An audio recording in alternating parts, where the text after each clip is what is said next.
Hello बच्चों, circulatory system में heart की स्ट्रक्चर हो गई थी और कार्डियक साइकिल हमने कंप्लीट करा दिया था। और जो हार्ट की साउंड्स हैं लब एंड डब उनके बारे में बात हो गई, प्लस जो पल्स है उसके बारे में बात हो गई थी। ठीक है ना। अब ये चैप्टर समाप्ति की ओर है। मैं आपको बता दूं, सेम 12th में तो अपन पढ़ा ही रहे हैं, सेम यही सभी टॉपिक्स आपके 11th NCERT के सिलेबस में हैं।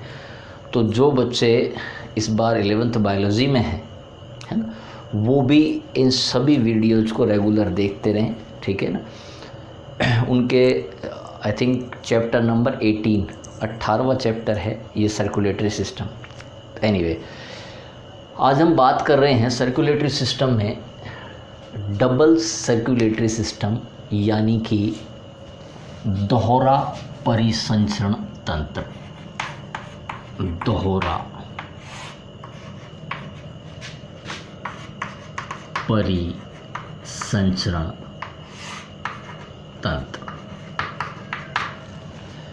इसको डबल सर्कुलेटरी सिस्टम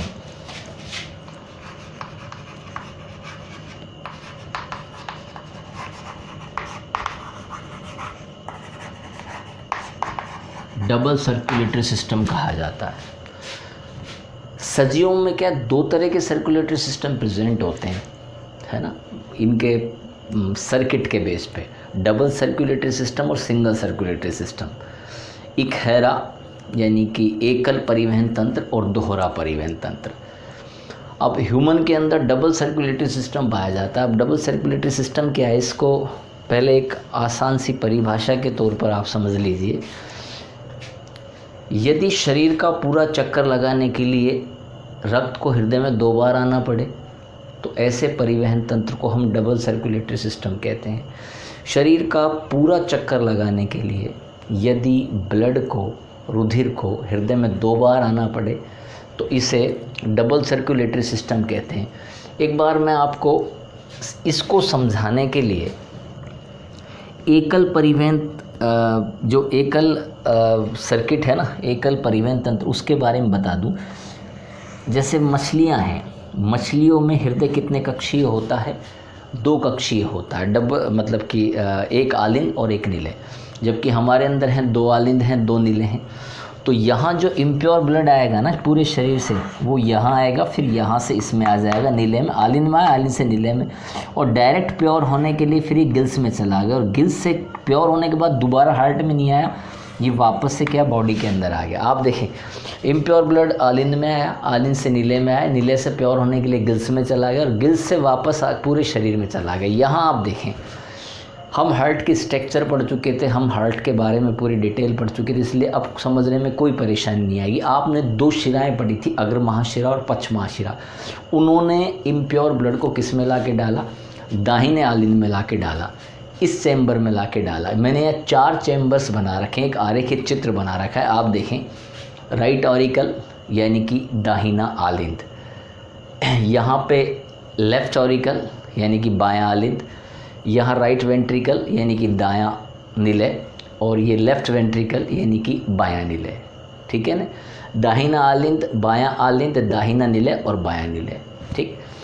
अब पूरे शरीर का जो इम्प्योर ब्लड है ये महाशिरा किस में ला के डालेगी? यहाँ पर 2 महाशिरा। यहाँ हमने एक नलिका के द्वारा दर्शा दिया, क्योंकि केवल हम एक परिपथ के बारे में, एक सर्किट के बारे में समझ रहे हैं। तो इम्प्योर ब्लड इसके अंदर आया, इससे फिर वो जो कस्पिड वॉल्व खुलेंगे तो इसमें आ जाएगा। इसमें आने के बाद में ये प्योर होने के लिए, यानी कि ये ऑक्सीजन लेने के लिए किस में जाएगा? लंग्स में जाएगा। तो आप देखें, ये रुधिर वाहिनी के द्वारा यहाँ आ गया। कौन सी रुधिर वाहिनी? अभी इनके बारे में बाद में बात करेंगे। यहाँ इसने ऑक्सीजन का जो डिफ्यूज़न है वो हो गया, लेन देन हो गया, और इसके बाद में ये यहाँ इस वाहिनी के द्वारा इस लेफ्ट ऑरिकल में आ गया, इससे यहाँ आया नीले में, और नीले से फिर ये पूरे शरीर में आ गया। अब पूरे शरीर से जो इम्प्योर ब्लड है उसको महाशिरा इस राइट ऑरिकल में यानी कि दाहिने आलिंद में डालती है, और दाहिने आलिंद से ये नीले में आ जाएगा। जब नीले फुल हो जाएंगे तो आपको पता है यहाँ से धमनी चाप निकलते हैं, तो यहाँ से जो धमनी निकल रही है जो इसको लंग्स में लेके जाएगी, इसको बोलते हैं पल्मोनरी आर्टरी, फुफ्फुसीय धमनी। फुफ्फुसीय धमनी इसको लेके जाएगी लंग्स में, ठीक है ना। लंग्स में ये ऑक्सीजन लेगा ब्लड, और ऑक्सीजन लेने के बाद में फुफ्फुसीय सिरा यानी कि पल्मोनरी वेन के द्वारा ये आ गया लेफ्ट ऑरिकल में, यानी कि बाएं आलिंद में, ठीक। फिर ये कस्पिड वॉल ओपन होंगे तो ये लेफ्ट वेंट्रिकल में आ जाएगा, यानी कि बाएं नीले में आ जाएगा, और फिर महाधमनी के द्वारा ये पूरे शरीर में जाएगा, ठीक। तो देखिए, एक बार तो ये यहाँ आया ब्लड, फिर वापस से लंग्स में चला गया, और लंग्स से फिर वापस हार्ट में आया। तो कितने बार आया? 2 बार। तो यहाँ 2 परिपथ बनते हैं, 2 सर्किट बनते हैं। दोनों के नाम बता देता हूँ। एक को सिस्टेमिक सर्किट कहा जाता है, दैहिक परिपथ, और दूसरा वाला जो परिपथ है उसको फुफ्फुसीय परिपथ या पल्मोनरी सर्किट कहा जाता है। अब ये क्या है? ये यहाँ पर एक सर्किट है दैहिक परिपथ या सिस्टेमिक सर्किट। तो आप देखें, ये वाली जो महाधमनी है, एओर्टा जो है, ये यहाँ से प्योर ब्लड लेके और इसको बॉडी ऑर्गन्स में लेके आएगी। यहाँ जो एक छोटी छोटी नलियाँ बना रखी हैं ना, मैं आपको बता दूँ, ये ऑर्गन्स के अंदर हमने रुधिर केशिकाएँ दर्शा रखी हैं, ब्लड कैपिलरीज शो कर रखी हैं, ठीक है ना। क्योंकि ऑर्गन्स के अंदर पूरी की पूरी बड़ी जो रुधिर वाहिनी है वो तो प्रवेश कर नहीं सकती, उसको डिवाइड होना पड़ता है कैपिलरीज के अंदर, उसको डिवाइड होना पड़ता है धमनिकाओं के आर्टेरियोल के अंदर, ठीक है ना। तो यहाँ वो कैपिलरीज हो गई। तो ये बॉडी ऑर्गन्स की यानी कि शरीर के अंगों की छोटी छोटी केशिकाएँ हैं। तो यहाँ से जो ये ब्लड आ रहा है ना, ये इसमें आ गया बॉडी ऑर्गन्स में, और बॉडी ऑर्गन्स में जब मेटाबॉलिक एक्टिविटी होंगी और CO2 बनेगा, तो वो जो विऑक्सीजनित रक्त है, डीऑक्सीजनेटेड ब्लड है ना, अनऑक्सीजनित रक्त है, वो इस महाशिरा के द्वारा यहाँ आएगा। तो एक तो देखो यहाँ से ये सर्किट हुआ, और एक ये वाली वाहिनी हुई। तो एक को तो कहा आपने एओर्टा, एक को कहा महाशिरा। तो महाधमनी और महाशिरा यानी यहाँ से आलिंद से बॉडी ऑर्गन्स में आया, और बॉडी ऑर्गन्स से ये हार्ट में आया। तो इस सिस्टम में या इस सर्किट में भाग लेने वाली जो रुधिर वाहिनियाँ हैं, जो ब्लड वेसल्स हैं, वो कौन सा सिस्टम बनाती हैं, कौन सा परिपथ बनाती हैं? वो दैहिक परिपथ या सिस्टेमिक सर्किट बनाती हैं। क्लियर हो गई बात? इसके बाद है दूसरा पल्मोनरी सर्किट या फुफ्फुसीय परिपथ। आप देखें, यहाँ ये इम्प्योर ब्लड है, इसको प्योर होने के लिए लंग्स में जाना पड़ेगा। तो ये वाली जो फुफ्फुसीय धमनी है ये इसको लंग्स में लेके गई, और लंग्स से ये फुफ्फुसीय शिरा यानी पल्मोनरी वेन के द्वारा वापस यहाँ आया। तो इस परिपथ में यानी कि यहाँ से जब नीले से, दाहिने नीले से ब्लड कहाँ गया? लंग्स में, और लंग्स से किस में आया? बाएं आलिंद के अंदर। इस परिवहन में भाग लेने वाली जो रुधिर वाहिनियाँ होती हैं, है ना, उनको हम या वो वाहिनियाँ पल्मोनरी सर्किट बनाती हैं। तो एक सर्किट तो हो गया सिस्टेमिक सर्किट यानी दैहिक परिपथ, और एक हो गया आपके फुफ्फुसीय परिपथ। अब आप एक बार फिर देख लें, ये वाली वाहिनी यहाँ तक लेके आई शरीर के अंदर, बॉडी ऑर्गन्स के अंदर, है ना। ये पतली पतली सी जो नलिकाएं दिखा रखी हैं, ये रुधिर केशिकाएं हैं। इनको अपन ने दर्शा रखा है कि ये ब्लड कैपिलरीज हैं जो बॉडी ऑर्गन्स के अंदर है ना। यहाँ से ये वाली रुधिर वाहिनी यानी कि महाशिरा ये यहाँ आलिंद तक लेके आई।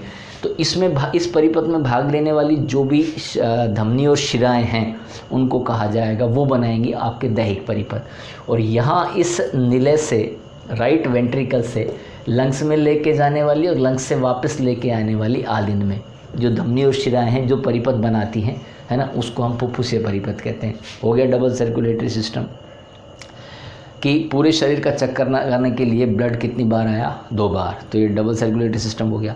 अब इसको लेके जा रही है धमनी और शिरा। एक्चुअल में क्या होता है, धमनी जब बॉडी ऑर्गन्स के अंदर जाती है तो उसका व्यास आगे जाके कम होता है, क्योंकि इतनी जो बड़ी मोटी धमनी है वो ऑर्गन्स के अंदर जाएगी तो उसको पतला होना पड़ेगा। तो जब उसका डायमीटर घटेगा तब उसको हम बोलते हैं धमनी का।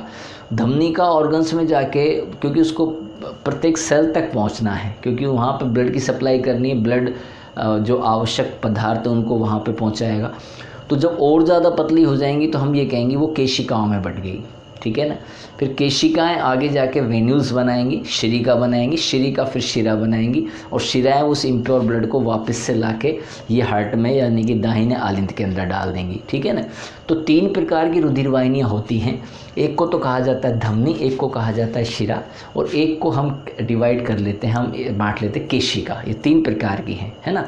इनमें इनकी जो दीवार होती है ना, उनमें 3 स्तर पाए जाते हैं, ट्यूनिका इंटरना, ट्यूनिका मीडिया और tunica externa. Tunica interna, tunica media और tunica externa. Tunica interna, tunica media और ट्यूनिका एक्सटर्ना। अब धमनी और शिराओं में प्रमुख अंतर क्या क्या है ना, वो आप देख लीजिए। सुबह जो लेक्चर था उसमें भी मैंने आपको बताया था कि हम पल्स की बात कर रहे थे कि पल्स एक आर्टरी के अंदर या धमनी के अंदर होने वाला संकुचन और अनुशीतलन है, ठीक है ना। तो मैंने आपको कहा था कि धमनियाँ गहराई में स्थित होती हैं, तो एक डिफरेंस तो यही हो गया कि धमनियाँ गहराई में होती हैं, जबकि जो शिराएं हैं वो शरीर की सतह की तरफ होती हैं, त्वचा के जस्ट नीचे की तरफ होती हैं, ठीक है ना। मैं आपको बता दूं, ये ग्रीन कलर की और ब्लू कलर की सी जो दिखाई दे रही है ना नलिकाएँ जो फैली हुई हैं, ये हमारी वेन्स हैं, ये शिराएँ हैं।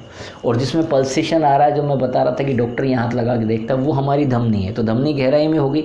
या कलर की भी बात कर लेते हैं, धमनियों का कलर तो हमको दिखाई नहीं दे रहा, लेकिन जब सर्जरी होती है तो वहाँ पर जो आर्टरीज़ हैं उनका कलर भी हमको नज़र आ जाएगा। तो आर्टरीज जो हैं वो पिंक और रेड कलर की होती हैं, जबकि जो वेन्स हैं, वेन्स को तो आप देख सकते हैं ब्लू ग्रीन कलर की दिखाई दे रही हैं साफ, ठीक है ना। जो शिराएं हैं इनका जो अंदर का जो कैविटी होती है, जो डायमीटर होता है अंदर से, है ना, गुहा जो इनकी होती है वो बड़ी होती है, जब और थोड़ा लचीली होती हैं, अधिक लचीली होती है शिराएं। जबकि जो धमनियां हैं वो थोड़ी हार्ड होंगी, है ना, और इनकी जो कैविटी होगी ना वो छोटी होगी। धमनियों के अंदर जो ब्लड है ना वो थोड़ा प्रेशर से बहेगा, ठीक। अब एक चीज़ और, धमनियां हृदय से अंगों की ओर रुधिर को लेके जाएंगी। यहाँ देखें, ये हार्ट है तो हार्ट से ऑर्गन्स की तरफ लेके जा रही हैं। ये हार्ट है तो हार्ट से लंग्स ऑर्गन ही है, तो ये धमनी हो गई। फिर ये भी हार्ट है तो हार्ट से यहाँ अंगों की तरफ लेके आ रही हैं, तो ये भी धमनी हो गई, ठीक है ना। अब इनमें प्योर ब्लड रहेगा, हम बात कर चुके हैं इसकी, है ना, कि इनमें हमेशा शुद्ध रक्त बहता है, यानी कि ऑक्सीजनित रक्त बहता है। लेकिन अपवाद हैं फुफ्फुसीय धमनी और फुफ्फुसीय शिरा। फुफ्फुसीय धमनी के अंदर अशुद्ध रक्त बहता है और फुफ्फुसीय शिरा के अंदर शुद्ध रक्त बहता है। ये दोनों एक अपवाद हैं इसके।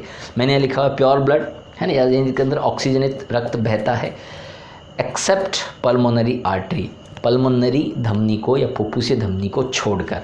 यहाँ पर impure blood accept pulmonary vein यानी फुफ्फुसीय शिरा को छोड़कर। नेक्स्ट आप देखें, गहराई में है, ये सरफेस की तरफ होती हैं, सतह की तरफ होती हैं। कैरिंग स्मॉल, ये इनकी जो कैविटी है वो छोटी है, इनकी लार्ज है। अंदर से जो इनकी कैविटी है, जैसे एक नली है, एक नली बड़ी होती है, एक नली छोटी होती है, तो इनकी नली बड़ी है और इनकी नली छोटी है। मैंने बताया इनकी दीवार दृढ़ है और उसमें लचीलापन कम है, इनमें लचीलापन अधिक पाया जाता है ना, और ये थोड़ी कमज़ोर होती हैं, है ना। इनका कलर मैंने आपको बता दिया, ये पिंक रेड है और ये ग्रीन और ब्लू कलर की होती है। ये कुछ मेजर डिफरेंसेस हैं आर्टरीज और वेन्स में, ठीक है। तो बेटा ये आपके टॉपिक यहीं ख़त्म होता है, आप इसका स्क्रीनशॉट ले लें, ठीक। Thank you very much.